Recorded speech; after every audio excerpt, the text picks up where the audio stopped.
कहानियाँ जो समाज में जन्म लेती हैं, परिवेश में पैदा होती हैं और सामाजिक वातावरण में सांस लेकर पनपती हैं।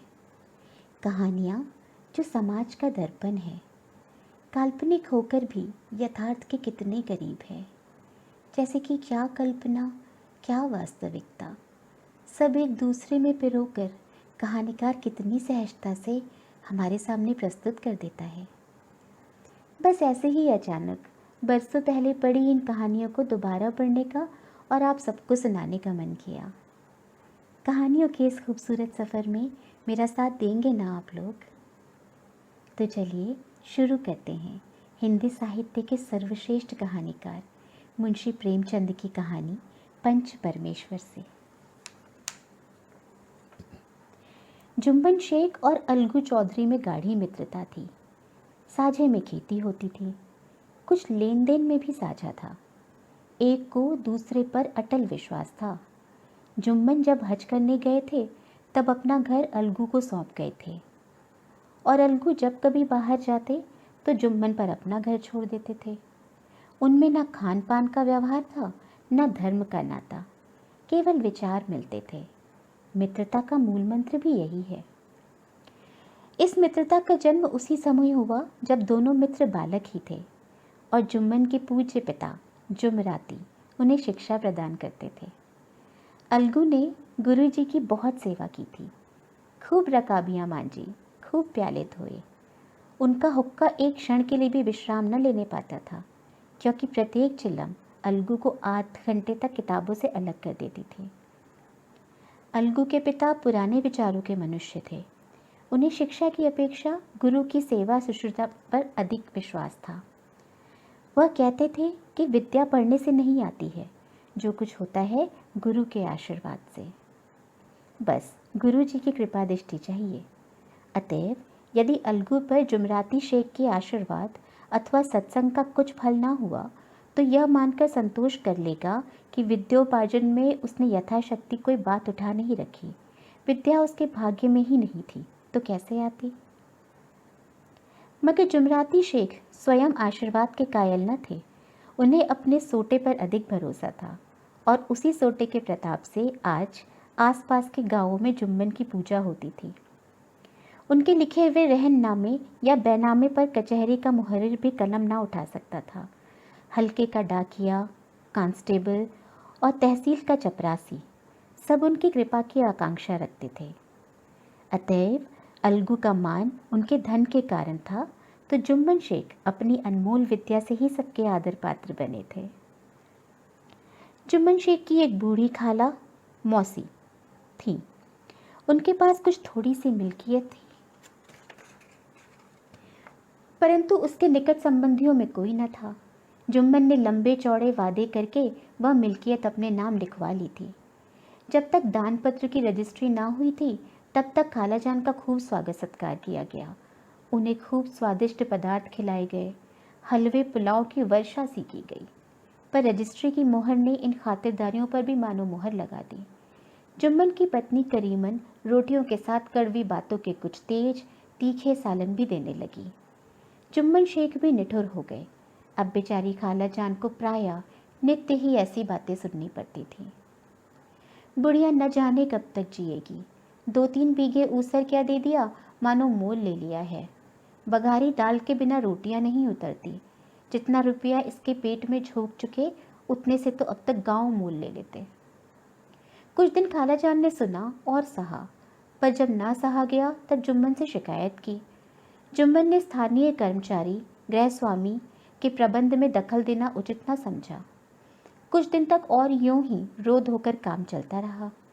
अंत में एक दिन खाला ने जुम्मन से कहा, बेटा तुम्हारे साथ मेरा निर्वाह ना होगा, तुम मुझे रुपए दे दिया करो, मैं अपना पका खा लूँगी। जुम्मन ने धृष्टता के साथ उत्तर दिए, रुपए क्या यहाँ फलते हैं? खाला ने नम्रता से कहा, मुझे कुछ रूखा सूखा चाहिए भी कि नहीं? जुम्मन ने गंभीर स्वर से जवाब दिया, तो कोई यह थोड़ी ही समझा था कि तुम मौत से लड़कर आई हो। खाला बिगड़ गई। उन्होंने पंचायत करने की धमकी दी। जुम्मन हंसे। जिस तरह कोई शिकारी हिरन को जाल की तरफ जाते देखकर मन ही मन हंसता है। वह बोले, हाँ ज़रूर पंचायत करो, फैसला हो जाए। मुझे भी ये दिन रात की खटखट पसंद नहीं। पंचायत में किसकी जीत होगी, इस विषय में जुम्मन को कुछ भी संदेह न था। आसपास के गांव में ऐसा कौन था जो उसके अनुग्रहों का ऋणी न हो? ऐसा कौन था जो उसको शत्रु बनाने का साहस कर सके? किसमें इतना बल था जो उसका सामना कर सके? आसमान के फरिश्ते तो पंचायत करने आएंगे नहीं। इसके बाद कई दिन तक बूढ़ी खाला हाथ में एक लकड़ी लिए आसपास के गांव में दौड़ती रही। कमर झुककर कमान हो गई थी। एक एक पग चलना दूभर था, मगर बात आ पड़ी थी। उसका निर्णय करना जरूरी था। फिरला ही कोई भला आदमी होगा जिसके सामने बुढ़िया ने दुख के आंसू न बहाए हों। किसी ने तो यूं ही ऊपरी मन से हूं हाँ करके टाल दिया, और किसी ने इस अन्याय पर जमाने को गालियां दी। कहा, कब्र में पांव लटके हुए हैं, आज मरे कल दूसरा दिन, पर हवस नहीं मानती। अब तुम्हें क्या चाहिए? रोटी खाओ और अल्लाह का नाम लो। तुम्हें अब खेती बाड़ी से क्या काम है? कुछ ऐसे सज्जन भी थे जिन्हें हाथ से रस के रसास्वादन का अच्छा अवसर मिला। झुकी हुई कमर, पोपला मुंह, सन के से बाल, इतनी सामग्री एकत्र हो तब हंसी क्यों ना आए? ऐसे न्यायप्रिय, दयालु, दीन वत्सल पुरुष बहुत कम थे जिन्होंने उस अबला के दुखड़े को गौर से सुना हो और उसको सांत्वना दी हो। चारों ओर से घूम घाम कर बेचारी अलगू चौधरी के पास आई, लाठी पटक दी और दम लेकर बोली, बेटा तुम भी दम भर के लिए मेरी पंचायत में चले आना। अलगू, मुझे बुलाकर क्या करोगी? कई गांव के आदमी तो आएंगे ही। खाला, अपनी विपत तो सबके सामने रो आई, अब आने न आने का अख्तियार उनको है। अलगू, यो आने को आ जाऊंगा, मगर पंचायत में मुंह ना खोलूंगा। खाला, क्यों बेटा? अलगू, अब इसका क्या जवाब दूं? अपनी खुशी, जुम्मन मेरा पुराना मित्र है, उसे बिगाड़ नहीं कर सकता। खाला, बेटा क्या बिगाड़ के डर से ईमान की बात न कहोगे? हमारे सोए हुए धर्म ज्ञान की सारी संपत्ति लुट जाए तो उसे खबर नहीं होती, परंतु ललकार सुनकर वह सचेत हो जाता है। फिर उसे कोई जीत नहीं सकता। अलगू इस सवाल का कोई उत्तर न दे सका, पर उसके हृदय में ये शब्द गूंज रहे थे, क्या बिगाड़ के डर से ईमान की बात न कहोगे? संध्या समय एक पेड़ के नीचे पंचायत बैठी। शेख जुम्मन ने पहले से ही फर्श बिछा रखा था। उन्होंने पान, इलायची, हुक्के, तंबाकू आदि का प्रबंध भी किया था। हाँ, वह स्वयं अलबत्ता अलगू चौधरी के साथ जरा दूर पर बैठे हुए थे। जब पंचायत में कोई आ जाता था तब दबे हुए सलाम के साथ उसका स्वागत करते थे। जब सूर्य अस्त हो गया और चिड़ियों की कलरव युक्त पंचायत पेड़ों पर बैठी, तब यहाँ भी पंचायत शुरू हुई। फर्श की एक एक अंगुल जमीन भर गई, पर अधिकांश दर्शक ही थे। निमंत्रित महाशयों में से केवल वे ही लोग पधारे थे जिन्हें जुम्मन ने अपनी कुछ कसर निकालनी थी। एक कोने में आग सुलग रही थी। नाई ताबड़तोड़ चिलम भर रहा था। यह निर्णय करना असंभव था कि सुलगते हुए उपलों में से अधिक धुआं निकलता है या चिलम के दमों से। लड़के इधर उधर दौड़ रहे थे, कोई आपस में गाली गलौज करते और कोई रोते थे। चारों तरफ कोलाहल मच रहा था। गांव के कुत्ते इस जमाव को भोज समझकर झुंड के झुंड जमा हो गए थे। पंच लोग बैठ गए तो बूढ़ी खाला ने उनसे विनती की, पंचो, आज 3 साल हुए मैंने अपनी सारी जायदाद अपने भांजे जुम्मन के नाम लिख दी थी। इसे आप लोग जानते ही होंगे। जुम्मन ने मेरे ताहयात रोटी कपड़ा देना कबूल किया था। साल भर तो मैंने इसके साथ रो धोकर काटा, पर अब रात दिन का रोना नहीं सहा जाता। मुझे न पेट की रोटी मिलती है न तन का कपड़ा। बेकस बेवा हूँ, कचहरी दरबार नहीं कर सकती। तुम्हारे सिवा और किसको अपना दुख सुनाऊं? तुम लोग जो राह निकाल दो उसी पर चलूं। अगर मुझ में कोई ऐब देखो तो मेरे मुंह पर थप्पड़ मारो। जुम्मन में बुराई देखो तो उसे समझाओ। क्यों एक बेकस की आह लेता है? मैं पंचों का हुक्म सर माथे पर चढ़ाऊंगी। रामधन मिश्र, जिनके कई आसामियों को जुम्मन ने अपने गांव में बसा लिया था, बोले, जुम्मन मियाँ, किसे पंच बदते हो? अभी से इसका निपटारा कर लो, फिर जो कुछ पंच कहेंगे वही मानना पड़ेगा। जुम्मन को इस समय सदस्यों में विशेषकर वे ही लोग दीख पड़े जिनसे किसी न किसी कारण उनका वैमनस्य था। जुम्मन बोले, पंचों का हुक्म अल्लाह का हुक्म है। खाला जान जिसे चाहे उसे बदे, मुझे कोई उज्र नहीं।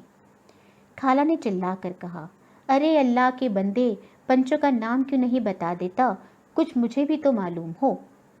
जुम्मन ने क्रोध से कहा, अब इस वक्त मेरा मुंह न खुलवाओ, तुम्हारी बन पड़ी है, जिसे चाहो पंच बदो। खाला जान जुम्मन के आक्षेप को समझ गई। वह बोली, बेटा खुदा से डरो, पंच ना किसी के दोस्त होते हैं ना किसी के दुश्मन, कैसी बात कहते हो। और तुम्हारा किसी पर विश्वास ना हो तो जाने दो, अलगू चौधरी को तो मानते हो, लो मैं उन्हीं को सरपंच बदती हूँ। जुम्मन शेख आनंद से फूल उठे, परंतु भावों को छिपाकर बोले, अलगू ही सही, मेरे लिए जैसे रामधन वैसे अलगू।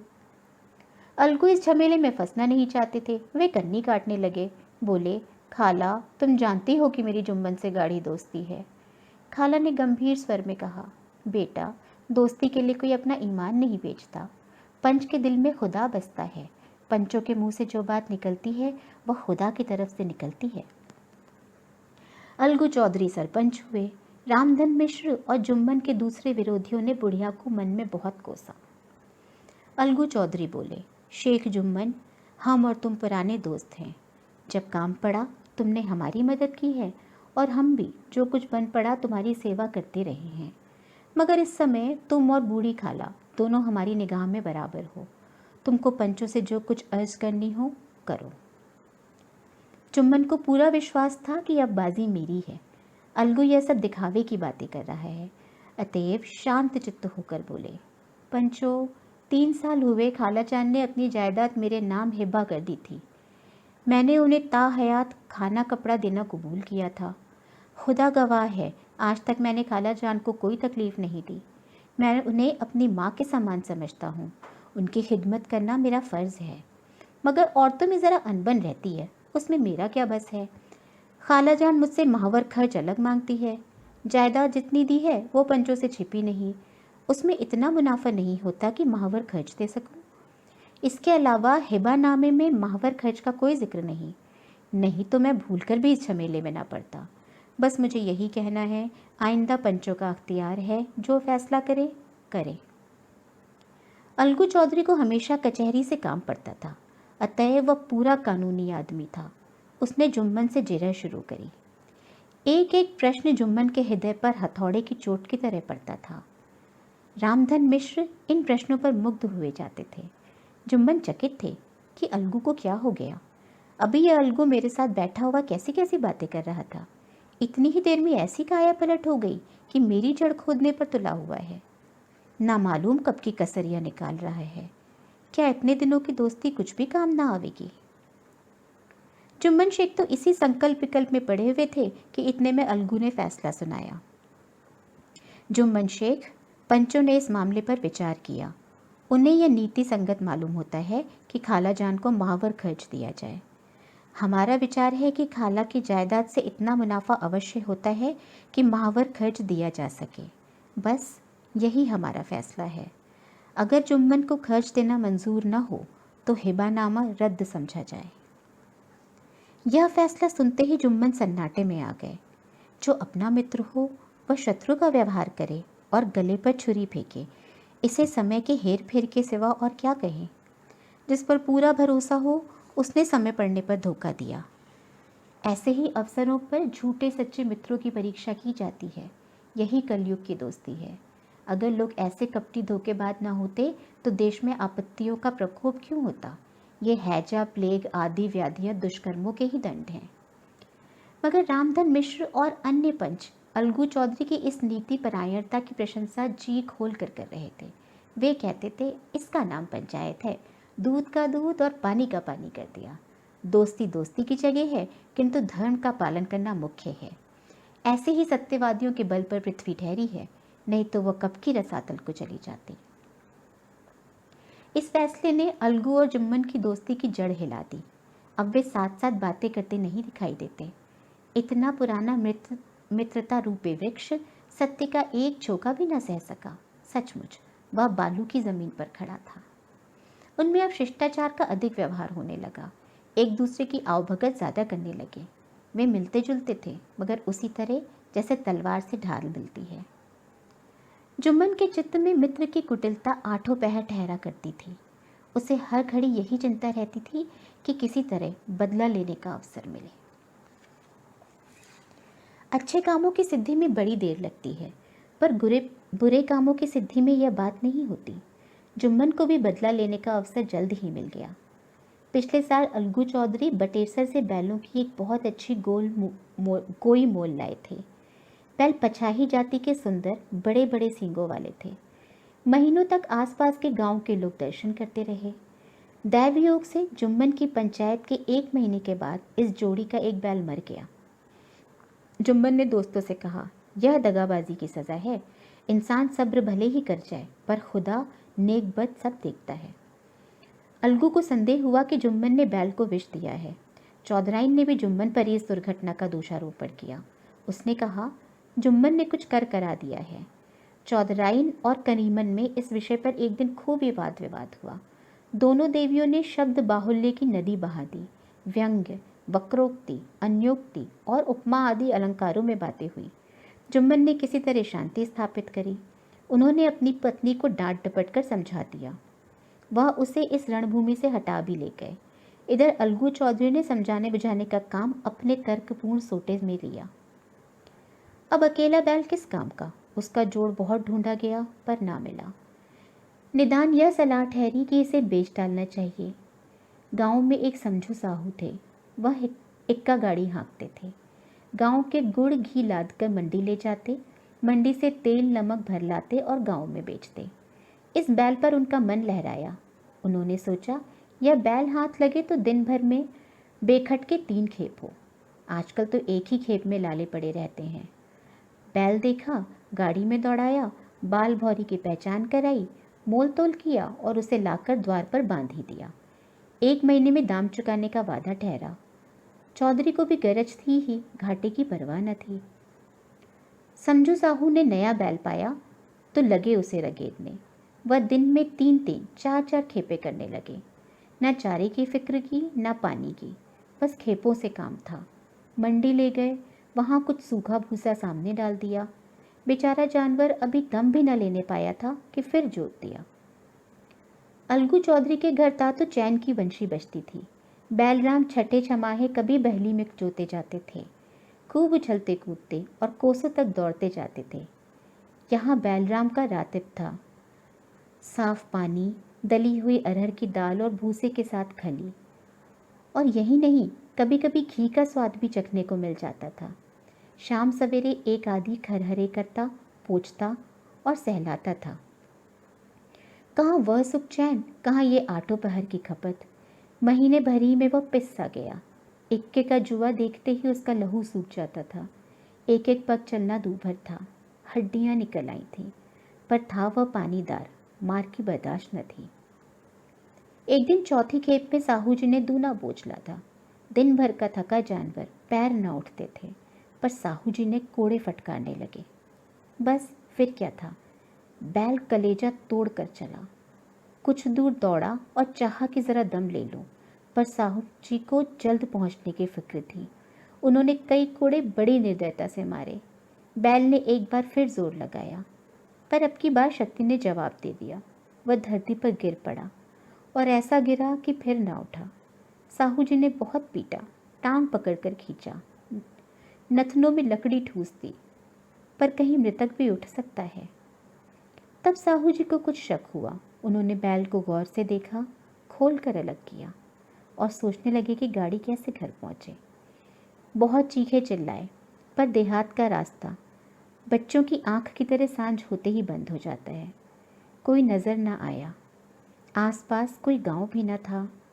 मारे क्रोध के उन्होंने मरे हुए बैल पर और दुर्रे लगाए और कोसने लगे।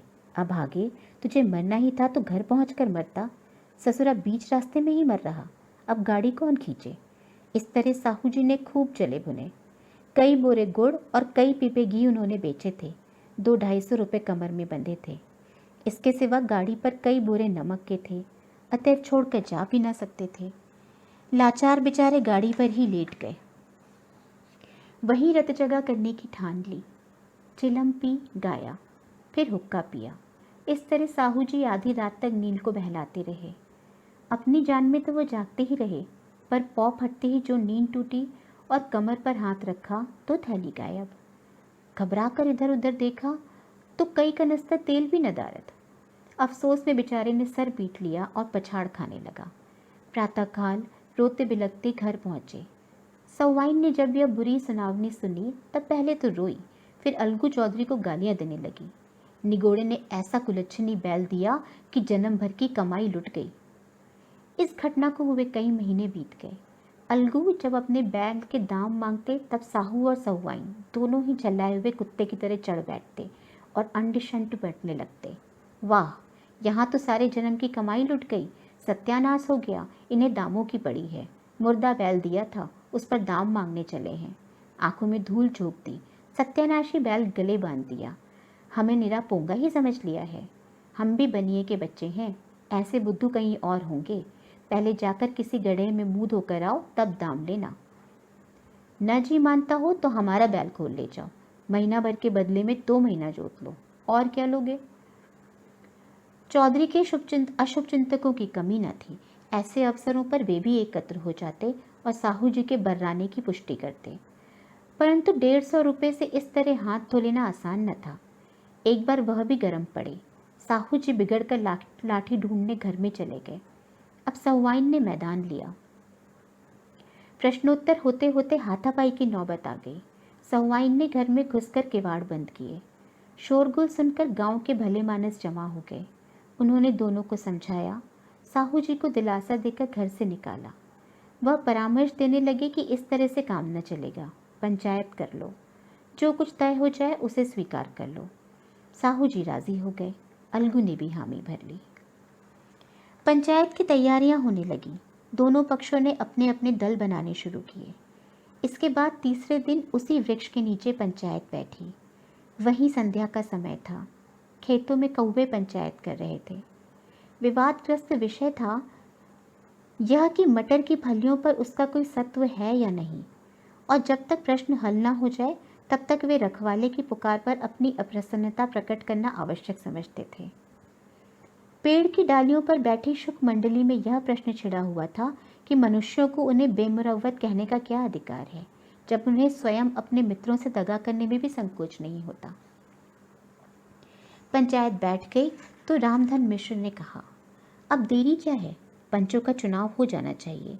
बोलो चौधरी, किस किस को पंच बनते हो। अलगू ने दीन भाव से कहा, समझू साहू ही चुन ले। समझू खड़े हुए और कड़क कर बोले, मेरी ओर से जुम्मन शेख। जुम्मन का नाम सुनते ही अलगू चौधरी का कलेजा धक धक करने लगा, मानो किसी ने अचानक थप्पड़ मार दिया हो। रामधन अलगू के मित्र थे। वह बात को ताड़ गए। पूछा, क्यों चौधरी, तुम्हें कोई उज्र तो नहीं। चौधरी ने निराश होकर कहा, नहीं, मुझे क्या उज्र होगा। अपने उत्तरदायित्व का ज्ञान बहुधा हमारे संकुचित व्यवहारों का सुधारक होता है। जब हम राह भूलकर भटकने लगते हैं तब यही ज्ञान हमारा विश्वसनीय पथ प्रदर्शक बन जाता है।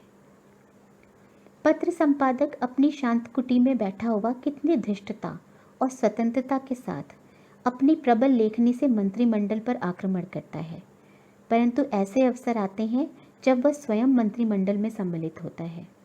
मंडल के भवन में पग धरते ही उसकी लेखनी कितनी मर्मज्ञ, कितनी विचारशील, कितनी न्यायपरायण हो जाती है, इसका कारण उत्तरदायित्व का ज्ञान है। नवयुवक युवावस्था में कितना उद्दंड रहता है। माता पिता उसकी ओर से कितने चिंतित रहते हैं। वे उसे कुल कलंक समझते हैं, परंतु थोड़े ही समय में परिवार का बोझ सिर पर पड़ते ही वह अव्यवस्थित चित्त उन्मत्त युवक कितना धैर्यशील, कैसा शांत चित्त हो जाता है। यह भी उत्तरदायित्व के ज्ञान का फल है। जुम्मन शेख के मन में भी सरपंच का उच्च स्थान ग्रहण करते ही अपनी जिम्मेदारी का भाव हुआ। उसने सोचा, मैं इस वक्त न्याय और धर्म के सर्वोच्च शासन पर बैठा हूँ।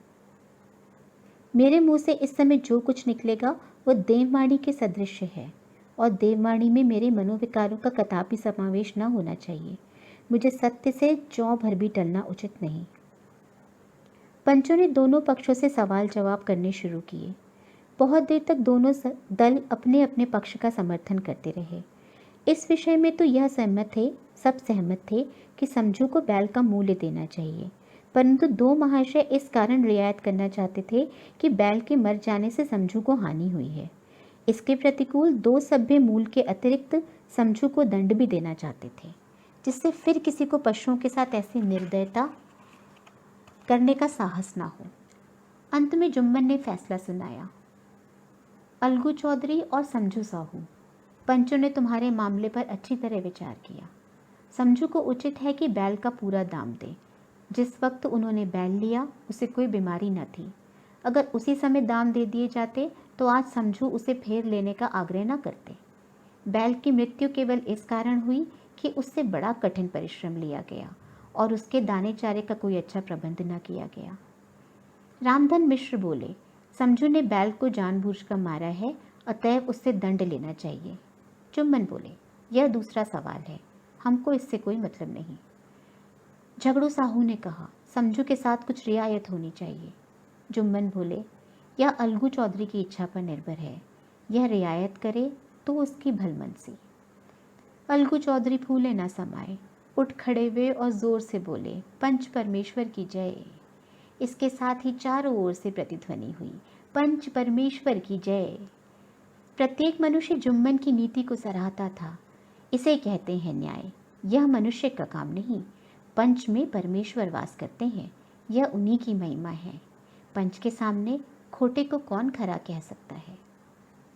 थोड़ी देर बाद जुम्मन अलगू के पास आए और उनके गले लिपट कर बोले, भैया, जब से तुमने मेरी पंचायत की तब से मैं तुम्हारा प्राण घातक शत्रु बन गया था, पर आज मुझे ज्ञात हुआ कि पंच के पद पर बैठकर ना कोई किसी का दोस्त होता है ना दुश्मन।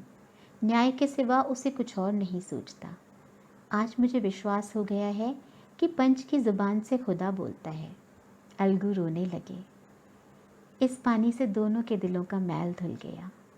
मित्रता की मुरझाई हुई लता फिर हरी हो गई। तो दोस्तों, ऐसी थी अलगू और जुम्मन की दोस्ती, जो न्याय और दोस्ती की कसौटी पर खूब खरी उतरी।